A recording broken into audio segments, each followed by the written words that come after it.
Hello, everyone, and welcome back to my podcast. Today, I have a very special treat for you guys. I'm a little bit starstruck because Carrie Bennett is here, and we're going to have a really amazing conversation today, debunking some of the myths about the sun. And I think most of you guys already know who Carrie Bennett is, unless you've been like living under a rock. But if you've been following this channel, you probably know who she is. But just in case, Carrie, can you give us like a short introduction, who you are, what you do? Yeah, sure, Lynn. Thank you for that lovely intro, and I'm so excited to chat with you. So my name is Carrie, and I teach what we now call applied quantum biology. And it is basically understanding how sunlight and nature and earthing, how that impacts human health. And I got into this out of necessity. As you know, Lynn, right? I had health challenges of my own, and they nothing would move the needle. Like I tried the traditional allopathic model. It got me nowhere. I went into what about supplements? What about food? I had a extensive background in massage and traditional Chinese medicine. So I just basically fitness and wellness, personal training, breathing, coaching. So I thought I had a really robust toolbox upon which I could help myself. Had horrible digestion. I had insomnia, quote unquote, adrenal fatigue, right? I had all of these challenges and nothing moved the needle for me. And so I just had this hunch that there was something that I was missing that was just so drastically fundamental to human health. And that's when I stumbled upon a blog post talking about circadian rhythm. And I am the biggest nerd you'll ever meet. And I thought, oh my gosh, I don't know anything about this. I've been through, a master's program, undergrad. Like, why don't I know about circadian rhythm and human health? So I just, entered into PubMed and did a quick search and found out there's literally thousands of articles about how light is impacting our human body. And that's where I just kind of my entry point into quantum biology. I started to apply some strategies to my own life. And in 3 days, I felt better than I had in years. And so that was the start of my journey. I'm now thriving health because of this information. And now I just am excited because I get to share this stuff, which is usually free and or very inexpensive and easy and simple. And it helps people recognize how they can help restore their health using light, using nature. It's just been such a joy. And it's so amazing how simple it is, because most things, most healing tools are so complicated. And this is literally the simplest thing that anyone has access to, right? Totally. So Exactly. today, what I thought, Carrie, we would do is I have 8 common myths about the sun, and we can try to debunk them, see what you think of Cool. them, okay? Yeah, So the sure, sure, first sure. one is, and this is something that I totally believed as a naturopath, as a nutritional consultant, health is about diet and exercise. That's it, full stop, right? So once you've got that down, then that's all you need. And there was never really a mention about sunlight. So Right. is this a myth or is this true in your opinion? This is, well, in my opinion, experience, in thousands of people I've worked with, their experience, that's a myth. While I'm not, and let's put this way, you get this, right? What I eat matters. It does, Mhm. right? And how I move Absolutely. my body, it absolutely matters as well. But those are smaller pieces of the puzzle, in my opinion, that we can build upon once we layer in the foundation of light and having a strong connection to our circadian rhythm, getting sunlight on the skin, all these key strategies. And so back in the day when I was working with clients, before I knew this, I would always do an elimination diet. Right. I'd always like, let's do an elimination diet. Let's get your gut healthy. I owned a wellness facility. I taught fitness classes. So I was getting them moving. And certainly people felt better doing that. Yes. But nothing has moved the needle for people in such a short period of time as understanding sunlight and light in general. And so that's why that's the foundation.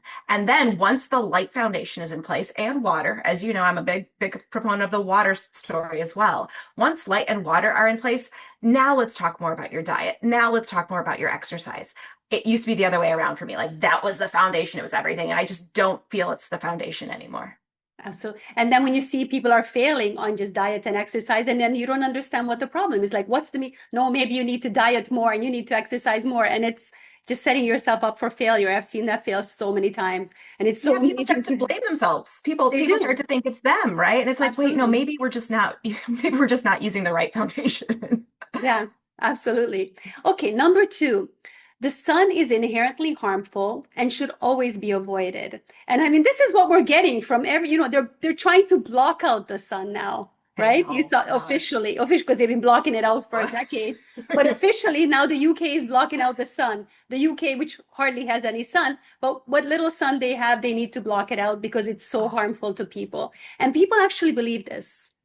it's wild to me to think that the source of all energy for our planet, I mean, if we did not have the sun, nothing, no life would exist. And so I think that's inherently false, right? That's a myth for sure. And what people don't realize is the sun literally uh, it helps to grow the plants that the animals eat. We can eat the plants, we can eat like it's the crux of our ecosystem. And what has happened with humans is, and this is the story that I think it's important for people to realize, how did we get here? How did we get to this myth of the sun being so harmful that we have to do drastic strategies to avoid it? And so when I started learning about the sunlight, that's it, I had some hesitation, right? Because I was very fair skinned. It's like, wait a second, I was taught I had to avoid the sun. So let me step into like, how did that myth come about?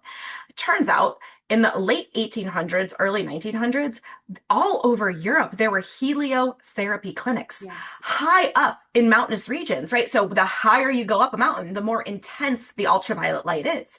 And these heliotherapy clinics were literally slowly and gradually exposing their patients to more and more sunlight on a daily basis. And they would, when they did before and after pictures, these clients would start off looking very sickly. And afterwards, they would be extremely tan, way more robust, had this beautiful glow and energy to them.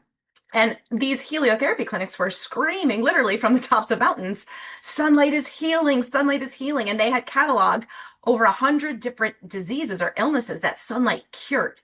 And so it was amazing. But at the same time, you had researchers in a lab. And what they were doing in a lab is they had a petri dish of cells, which is just like a layer of cells in a dish. And they were shining on a welder's arc lamp. So picture that welder's lamp at a very intense version of UV light. They were shining that UV light onto these cells, and they were saying, oh, look, ultraviolet light is causing mutations to the DNA. It's creating massive amounts of reactive oxygen species, and it's driving up damage to these cells. Therefore, ultraviolet light is bad, and we need to avoid ultraviolet light in all of its forms. But that's not, it doesn't take a rocket scientist to see that those aren't comparing apples to apples, right? That's a very different setting.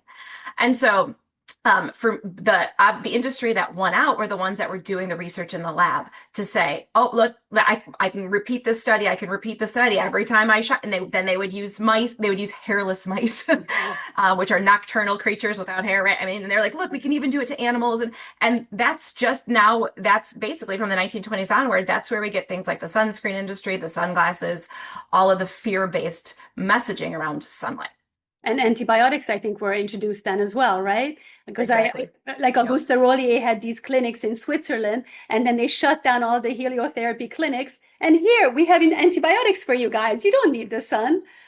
Right. I know. I know. I Very, know. very, I very, know. very crazy stuff. Yeah. What would the world look like? I always think if those heliotherapy clinics continue to I know. exist Can you till this imagine? day. We would be in a we'd probably be all be living to like 120, and people would be healthy and Yeah. completely Yeah. different world. Much Okay, different number world. three, the only way to protect yourself from the sun is by using sunscreen. Absolutely not. Yeah, I am not a fan of sunscreen in really any iteration. I think that, and that doesn't mean that you need to stay out all day and burn your skin, because I I'm think not a people proponent need of to that either. understand this difference, because when they see our message, they think we're telling you just go out there and bake yourself 24/7 in the sun. No. But that is not the case. Like, there is safe sun exposure. There Tell is us very about safe that. sun exposure, certainly. And so our skin, like I said, when I live in Michigan, okay? So in Michigan, it's very seasonal here, and so there's going to be a period of winter, and then after winter, you get this beautiful early spring light. Mhm. And this early spring light does contain ultraviolet in it, but it's weak ultraviolet light. And in fact, there's not ultraviolet present all day long either. I think that's another myth that we might add to Yeah. this. It's like the people will go outside at 8 o'clock in the morning and say they're getting their vitamin D. You can't, right? Because ultraviolet light doesn't appear till the sun reaches a certain point in the sky when it's 10 degrees above the horizon. And Exactly. so picture this very weak, gentle ultraviolet light at the beginning of the spring. That's the light that I'd be coming out of hibernation, right? I'd be coming out and starting to engage in my environment, finding food, hunting, gathering more. And that light then would be gently bathing my skin. And I would slowly start to adapt to that ultraviolet light Mhm. by doing things like producing more melanin in my skin. And my skin can actually make endogenous sunscreen or its own sunscreen called urocanic acid. All of these, even metabolites of vitamin D actually start to become quote unquote cancer preventative. They prevent DNA mutations from sunlight exposure. So this would have just been a natural part. And then the UV light increases more and more intensely until we get to the solstice. And then again, it starts to back off. And so I would have been bathing in this gradual increase in ultraviolet light. That's not what happens where I live. And I was guilty of this behavior, so there's no judgment on this. But what I was used to do was stay inside until the end of May. And in the United States, we have that's Mhm. Memorial Weekend. And Yes. that Memorial Weekend is going to be like barbecue. We're going to go outside. We're going to hang out. It finally feels warm enough to actually get into the sun. Yeah. But meanwhile, that sunlight from March till the end of May, that ultraviolet light is now way more intense. But I would go outside on, let's say, a Sunday afternoon, and I wouldn't have seen the light of the sun at all on my body. Yeah. And I would be in a tank top and just, with my sunglasses on, just bathing in this light. And sure enough, I would get sunburned. And then I would just kind of shake my finger at the sun and be like, I knew you're out to get me. I should have remembered my sunscreen. But I misused the sun. Because had I slowly adapted my skin to it, then my skin would have responded no problem by doing those things to build in that sunscreen. And had I noticed the last signal, so there's the last signal that my skin gives. And this is true of most skin types, unless you have highly, highly melanated skin, in which case you actually can withstand a lot more sun exposure. So Mhm. you're not going to get these signals per se. But the last signal is a pinkening, a warmth. That's Yeah. not a sunburn. It's called an erythema response. Mhm. And that warmth is the last signal for my body to say, okay, you've had a lot of sun right now, Carrie. How about you do something that put yourself into the shade? So what can you do? What could I do at that point if I still want to be outside at the barbecue? Well, I could have put a long sleeve linen cover up on, which is one of my go-to strategies. I Mhm. could have worn a sun hat. I Yeah. could sit in the shade and still be outside in the natural light. But nowadays, what we're doing is we're slathering ourselves with sunscreen. And what they're finding here is that, oh, by the way, there's actually another wavelength range of light called intense blue light, high energy visible blue light that can penetrate deeper and start to also, like, really, if you isolate that blue, that can start to stimulate skin cancer. So what's happening here is people are putting on sunscreen that blocks the ultraviolet light. That sunscreen is preventing their skin from being able to adapt and build in this endogenous sunscreen. It's preventing their skin from being able to show signs of, oh, we've had enough, right? Because it's not going to do that without the UV stimulation. And you're still then getting this quote unquote breakdown of the collagen mutations in the DNA that could ultimately drive skin cancer. So plus not to mention all the toxic chemicals, Yeah. and so it's just when you take sunlight on the skin and you do it in the blend of all the colors of the rainbow that are given, which, as you know, Lynn, 1% of that light is ultraviolet. Yeah. Over 50% is red and infrared, this weaker, soothing, gentle, nourishing light for the skin. And when we try to play around with it by isolating it and blocking certain components of that, it doesn't work for our skin. Our skin cannot adapt the way it's designed to. That makes so much sense. And I hope people are registering this. I mean, you might have to listen to this podcast over and over again. But it's so interesting because when I go to the beach, like in the summer in Spain, and you see all these people coming from the northern countries, from Finland, Germany, and everything, they come, they're white, white, white, just like you said. And they go right out to the beach and they're like, I see them. And, they have their fish and chips first. So they've got all the seed oils. And then they go and they bake in the sun and they are so red. And then they're just putting more sunscreen, but they're still determined to be out there in the boiling sun because, I came here on holidays, I'm going to get my money's worth. And then when something goes wrong, oh, the damn sun is trying to kill me. It's like you're being stupid. Like, just use your brain. No, it's not that difficult. It So absolutely, true. like I wanted to do videos because it's so shocking what you see on the beaches here. And people are not prepared. They don't build a base back home. They don't slowly build up their sun callus, from the springtime or anything. No, we Yeah. come to the Mediterranean sun with our white skin and let's do this. It's crazy. Right. And usually wearing sunglasses, which is another Yes, issue always in sun, because, always. right. And the thing is like the sunglasses block, they dim the light to make it seem like it's dark outside to the brain, and they block the ultraviolet light. So our eyes are designed to communicate to our brain what light is in our environment.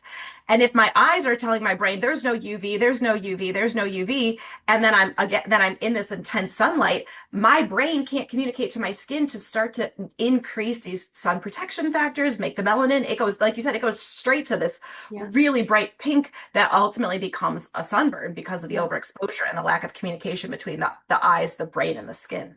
And you're right, 100% of people are wearing sunglasses. Crazy stuff. Okay, the next one, number 4. UVB rays are very dangerous and should be avoided completely. Yeah, absolutely not, right? UVB rays are what makes vitamin D. And when UVB is present, you get all the colors of the rainbow. All of the light is there.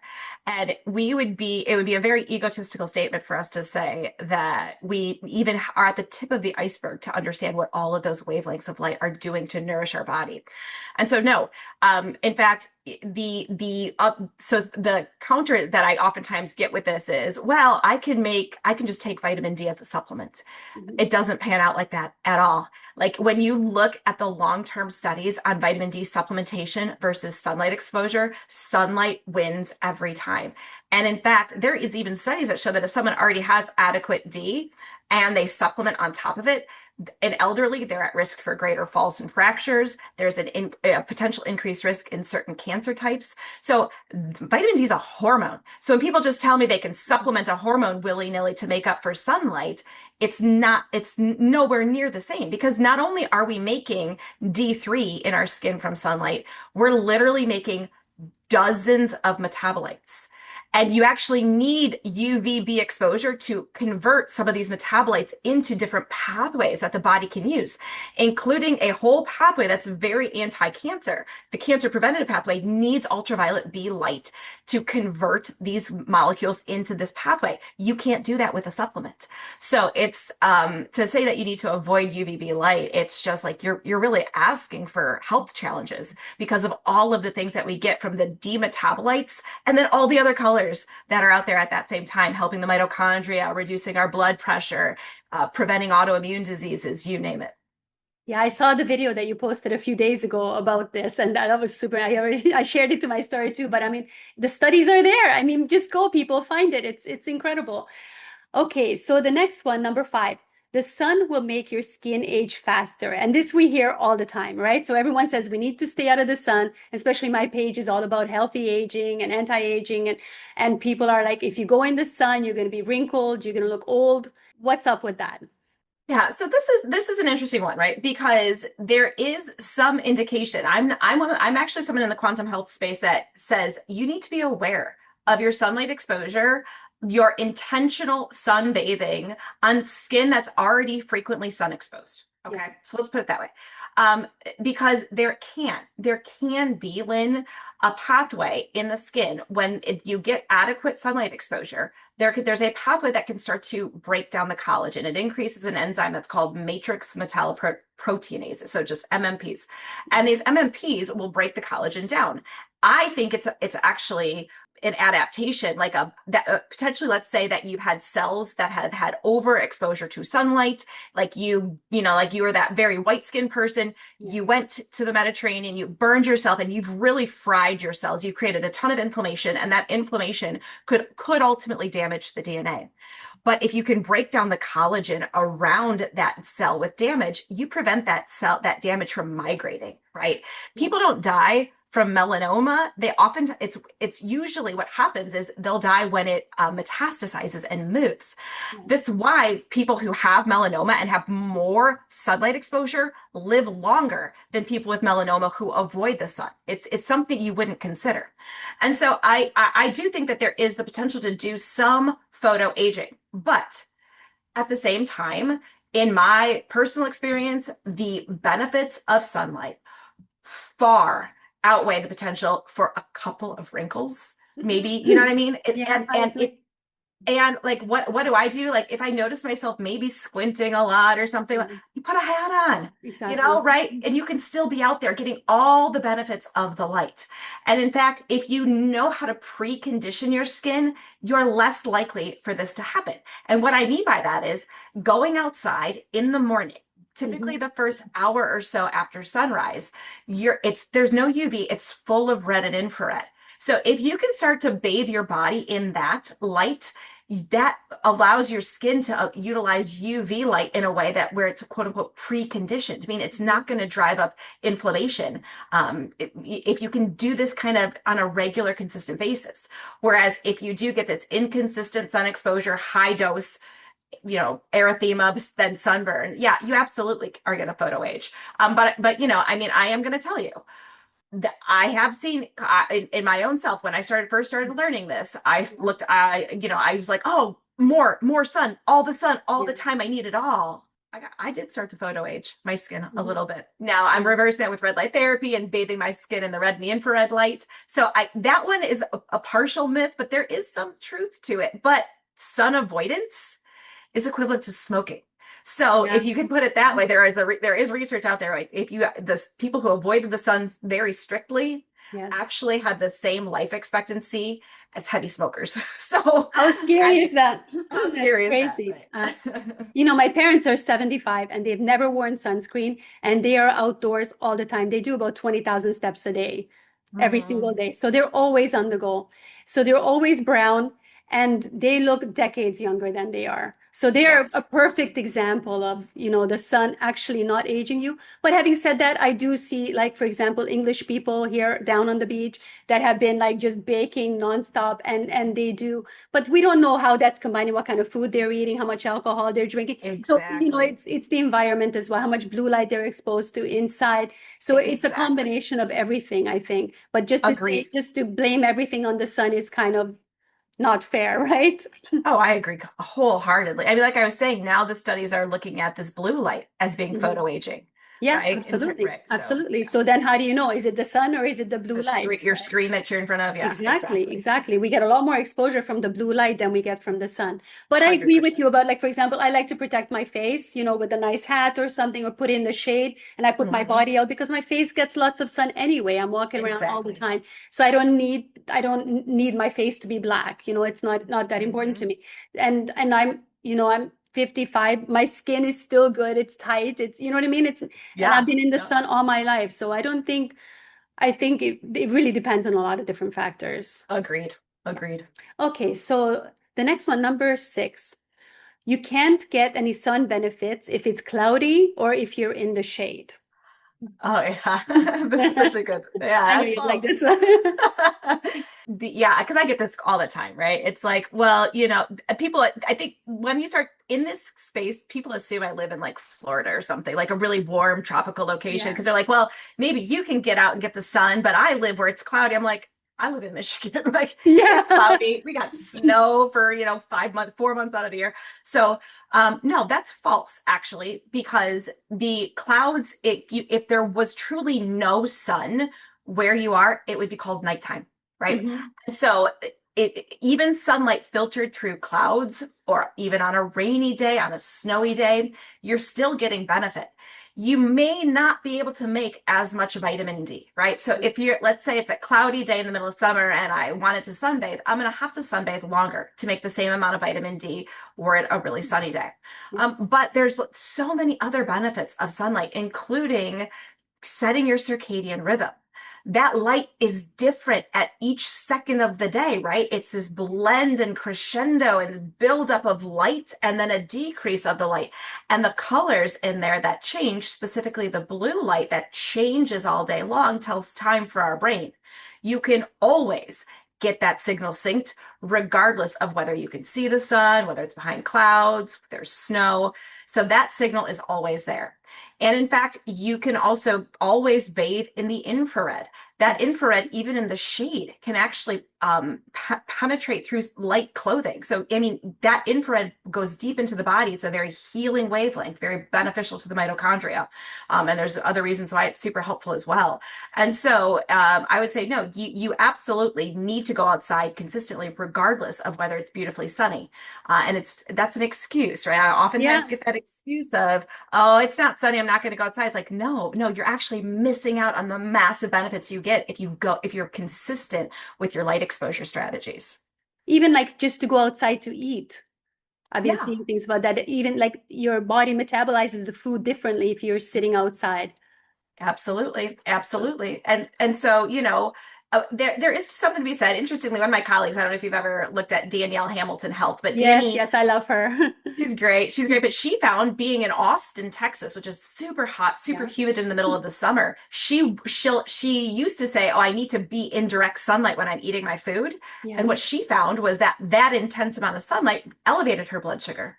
And so she then started to eat her meals outside, but in the shade, balanced it right back out. It was almost like it was a hormetic stressor. The body was responding to it. Yeah. And then the body all of a sudden so it's like exercise. Okay, maybe I'm not going to exercise, intensely right now while I'm also trying to eat my food. So she just pulled herself into the shade. Voila.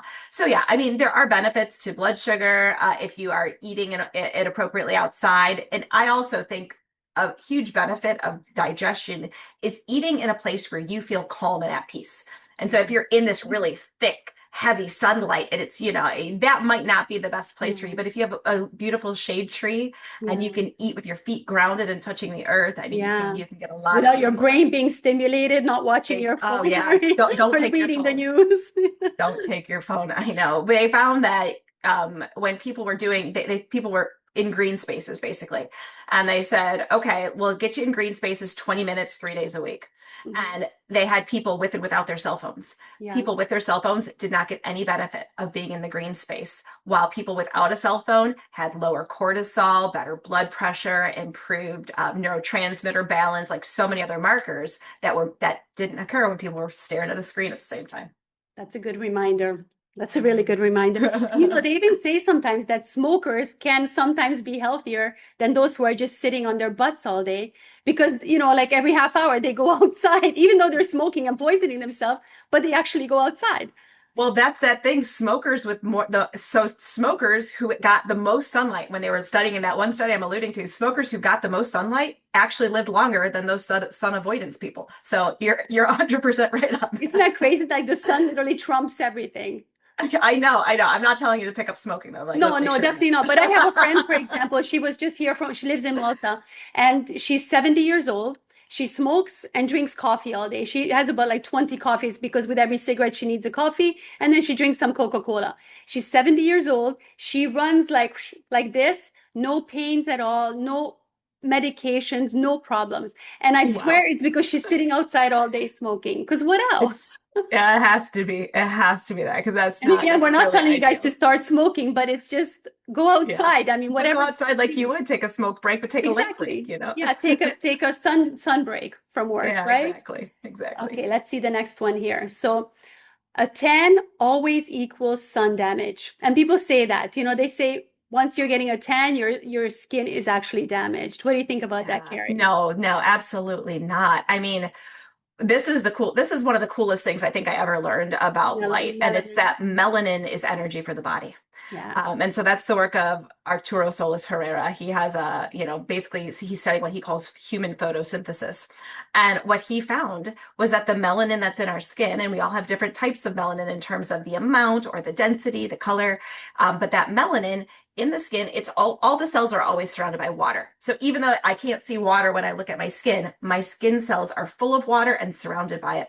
And the melanin molecules in my skin that are all surrounded by water, if they receive sunlight, they break that water molecule apart. And those water molecules become something called molecular hydrogen and molecular oxygen, which we now know can fuel our cells. The oxygen can drive our mitochondria to make more water. The hydrogen can drive the mitochondria to make more ATP. And so we literally can operate on sunlight for energy when we develop that melanin pathway. And so, again, I would say, why would we have that built-in mechanism if melanin was bad and if sunlight were harmful? And so, no, I absolutely don't agree with that. And in fact, I think people actually, as they start to build up a tan, I've had clients who have had very strong like digestive issues, horrible digestive issues, who their stomach never saw the light of day. Yeah. And I'll give them the task starting in early spring to make your belly as tan as you possibly can this summer, and let's see how you feel. And digestive symptoms will just disappear because of the fact that we're getting potentially more energy in that tissue. We're getting infrared light there. We're laying down more melanin so we can actually harness more of that sunlight energy. So no, I absolutely think that's false. That is so cool. I mean, basically, we are solar powered batteries. 100%. 100%. Okay, and the last one, you're going to like this one, I know. So sun exposure is not necessary if you take vitamin D supplements. I think we covered this a little bit already, but I know you like to talk about vitamin D. So yeah, sure. what do you And think? here's my deal, right? What I'm going to tell you is if you are taking vitamin D currently and you love it, you love how it makes you feel, and I'm not telling you to do anything different, but what I became aware of was that we're the whole vitamin D story, it's an interesting one. Number one, with almost all of the early vitamin D research, they were assuming causation when it was just a correlation. So, for example, you're low in D, that must be the cause of your multiple sclerosis, or you're low in D, that must be the cause of your osteoporosis, or you name it. And so then they started doing these studies where they were supplementing at various doses, and oftentimes people will say, well, maybe they didn't, high dose enough, or maybe they didn't add K2, or maybe they didn't add magnesium or vitamin A, and maybe if we added all those things and supplemented with vitamin D, we'd be great. It's like, but no, you're not, because as I said before, that supplemental vitamin D can only convert in the body to a couple of those different metabolic pathways. Whereas when you make it through sunlight and you get that UVB exposure, you get all of the metabolites, including this whole column of like 10 of them, 10 things, letters and numbers that if I were to say them, would make zero sense, but because that's how they're assigned. But these are all actually classified as hormones, hormone metabolites or hormones. And all of these are active in the body for, as I said, anti-cancer, DNA repair. So, I mean, you can't get that from a pill. And so I think to say that we can just supplement D and we're fine, that's not the case at all. Then you look at, well, why would I need to supplement? Like my brain living in Michigan went, as I started to understand light and I started to track the light in my environment, I'm like, well, I literally don't have any UVB of the correct intensity that I could use from end of October through the end of January. So if that's my main method of making vitamin D in my body is through my skin, why would I need high vitamin D levels all winter long? If I was just living in the woods 300 years ago, I would have had access to vitamin D supplements. And sure, I might have caught a salmon every once in a while, or, I had foraged some mushrooms and that had vitamin D in it. But I wouldn't be supplementing with 10,000 units of vitamin D a day. Like that just didn't make any sense. And so as I was kind of going down this rabbit hole, a research article came out maybe 3 years ago now that says that melatonin binds to the vitamin D receptor. And we've got those vitamin D receptors in the nucleus and also on the surface of the cells. And so what that meant to me was, in Michigan, we've got very short days and very long nights, meaning in the winter, I have the opportunity to make tons of melatonin. And I was never making it because artificial light at night exposure, my scrolling habit, my TV habit, those things were suppressing melatonin from being produced. So sure, I was naturally low in vitamin D because I couldn't make it through my skin, but likely my melatonin was tanked as well. And so I couldn't act on those pathways at all. I couldn't stimulate the immune system appropriately. I couldn't relieve inflammation appropriately. And so when I started to teach clients who live in a location like me, that in the winter, instead of thinking about high dosing your vitamin D supplementation, instead you lean into, let me make melatonin as best as I can. You don't need it. You don't get sick. Like, and if you do, you get these little illnesses, which I think are the body's just natural detoxification pathways going to get stuff out of your body to make it healthier ultimately. But it's not this long, lingering, aggressive illness of any sort because we have the melatonin that we need to run those pathways for us. The melatonin will bind to that vitamin D receptor, which was clearly misnamed because they thought only vitamin D could bind to it at the time. Isn't it amazing how we are designed absolutely perfectly? And basically anything that we do just messes with that. Exactly. Exactly. When the stories that I'll hear from people are, yeah, I was high dosing vitamin D or just maybe 4,000 units Yeah. and I was feeling good at first. And so I kept going. And the reason why a lot of these clients feel good at first is because but it's not a vitamin, it's a steroid hormone. It's a steroid hormone. Think about steroid hormones, right? There's a reason why prednisone, which is, basically that in that same steroid pathway, it's a medication. If a client who has rheumatoid arthritis gets prednisone, her joints are going to absolutely feel a heck of a lot better because Yeah. it's really steroid hormones are very good at lowering inflammation. But the downstream side effect of being on that medication is you're going to get horrible blood sugar, you're going to gain a bunch of weight, you'll get diabetes, which will ultimately can lead to, you know that chain, that cascade. In long term, not good.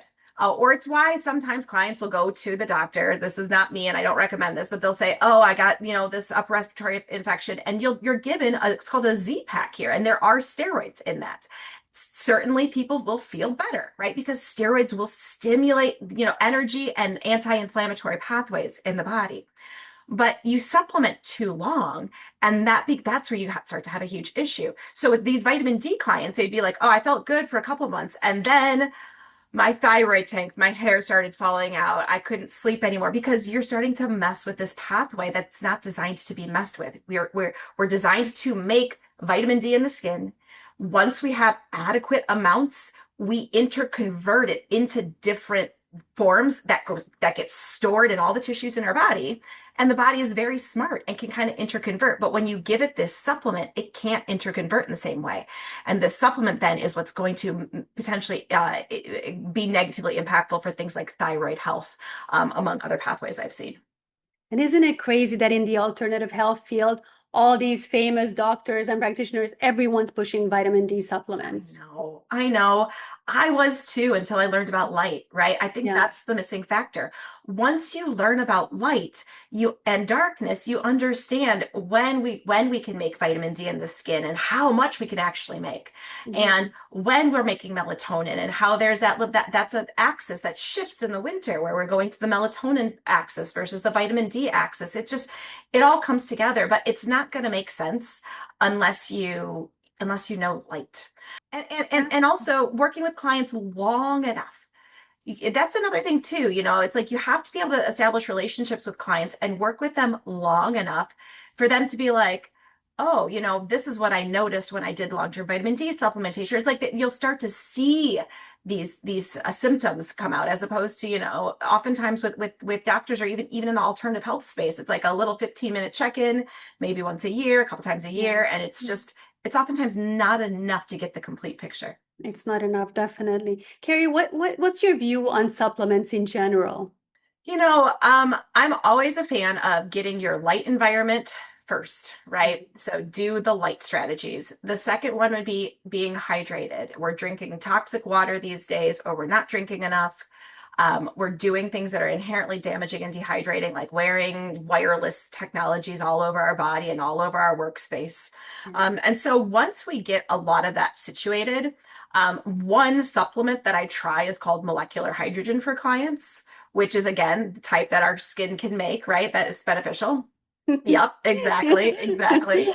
And so that's the one that I find there's thousands of studies on it. It's been around in Japanese hospitals for quite some time, and it can be very therapeutic for people. And so that's a supplement that I have no problem saying, hey, once we get the foundations, how about we try that if you still need some support. Minerals are another one that I'll play around with people, oftentimes broad spectrum mineral blends. So for example, Quinton Done. I isotonic, love them. love Yeah, it. I I start love every morning with that.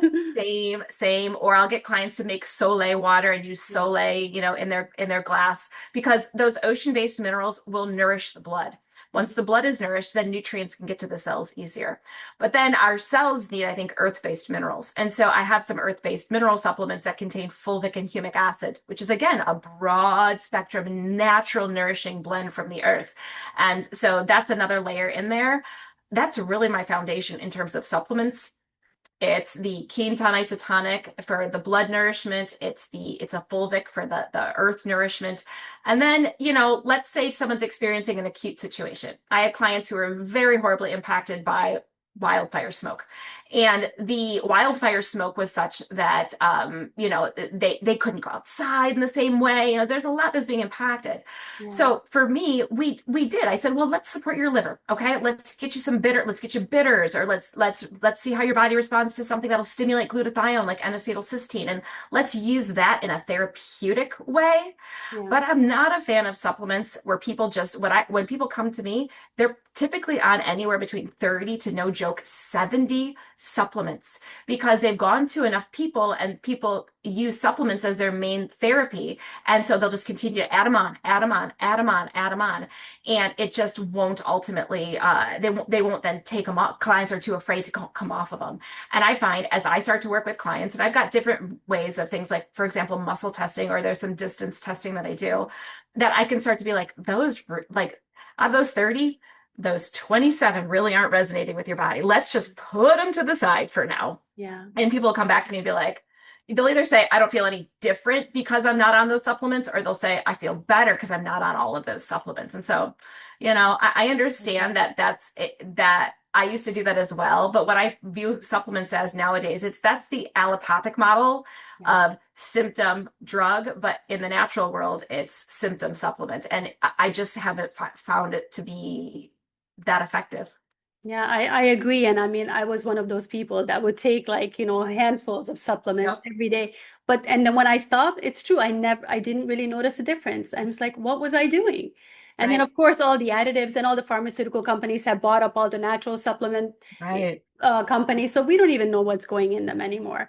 But you don't, I mean, if you can fix your light environment, you really don't need all those add-ons. All the things that you mentioned, I do take all of those, and I think those are important. But other than that, once you get the light right, that's everything.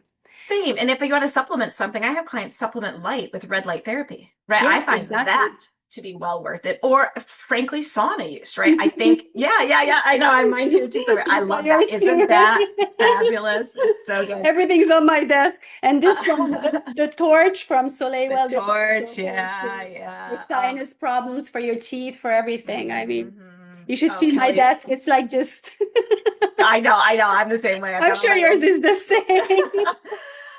No, it's great. That red light therapy is a tool that I'll use for clients before going into an office, Yeah, because we know that if you use something like that red light therapy pad over your stomach, and actually with eyes closed and the tip removed on that torch, so it's more like a flashlight, you yeah, hold that torch like over closed eyes, you yeah. actually start to essentially precondition the mitochondria for being in a toxic blue light environment, or being around lots of non-native EMFs. So people will have healthier metabolic function. So yeah, I absolutely think that there's ways that we may need to supplement, but I Yeah, tend towards the light strategies of yeah. supplementation. They also say that with red light, if you expose your skin to red light, it's like a natural SPF 15 before you go in the sun, like 10, Yeah. 15 minutes of red light Yep. Yeah. therapy.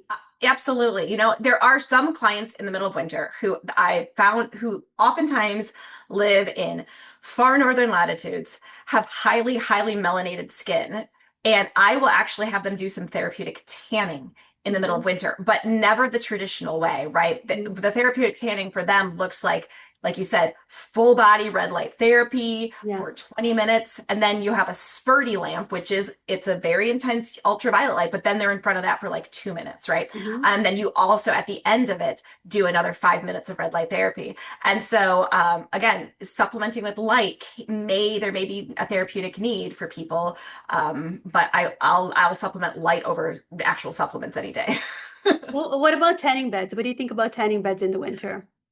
I've had a couple of clients who did not have access to a Spurdy who Yeah. did actually, so they did their red light therapy, drove to a tanning bed, did the tanning bed, came back and did red light therapy. And it was highly beneficial for two clients in particular that I can think of who are just dealing with massive brain fog, massive, just they were in these flares, if you will. And so Mhm. this was early on in their journey with light. They hadn't Yeah. yet had a full year of circadian health Yeah. under their belt, which I think makes a huge difference. Of Because course. the second time I've seen clients do this, and then the second year through, they've got it dialed in so that they get up in that spring light. And I mean, and they understand the darkness and the benefit in the winter. So the second year is very beneficial. But early on, I absolutely have had clients use it in the safest way we possibly can. Yeah. Let's say maybe once or twice a week in order to Mhm. help them just feel they were ones who absolutely said, I absolutely feel better when I do that. I know my body is asking for this.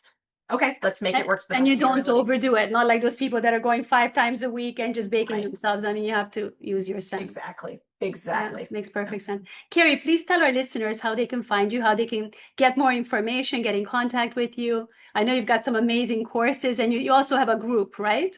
Yeah, my community. Yeah, it's a great community. So, yeah, so free content on Instagram, Carrie B Wellness, and YouTube, Carrie B Wellness. I've got what I would consider to be very affordable courses as well for both Yes. practitioners. They're $35 a piece, and just the general public, which is $25 a piece. All these topics. If you're interested in light, my circadian reset is really for the general public, a huge one that dives into the light topic if you're interested. And then my private community is great because I do 3.5 hours each week of live Q&As.